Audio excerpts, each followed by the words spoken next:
नमस्कार। मेरा आज दूसरा व्रत है, नवरात्रि चल रखी है। सब काम नहा धो के गाय भैंसों का सब काम करके अब मैं ये लिपाई कर रही हूँ। पूजा पाठ करूँगी, 9 दिन का व्रत लेती हूँ। और पता नहीं ये शक्ति कहाँ से आ जाती है। मन करता है 1-2 ले लूँ, फिर सुबह होती है तो फिर मन करता है कि पूरा ले लूँ। अब अभी लिपाई कर रही हूँ गोबर से। इतना कठिन काम होता है हमारा। ये गोबर की लिपाई का ये महत्व है, मतलब गोबर से लिपना अच्छा होता है। कितने कीटाणु मरते हैं लीप लाप के। बस कल मैंने पूरा अंदर लिपा, आज थोड़ा धीरे लिप देती हूँ, ये फूल रख देती हूँ, फिर जाके अपना पूजा पाठ करके गाय भैंस का काम करके दिन भर एक्सरसाइज पता भी नहीं चलता है कब समय कट गया। कोई टेंशन नहीं, कोई कुछ नहीं, अपना काम पर लगे रहो, स्वस्थ, अपना शरीर भी स्वस्थ। अभी मेरे को 58 साल हो गई।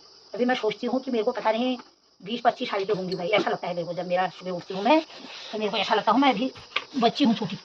कोई पता नहीं चलता है। ये पहाड़ का पानी पता नहीं क्या है क्या नहीं है। ये हमारी देवभूमि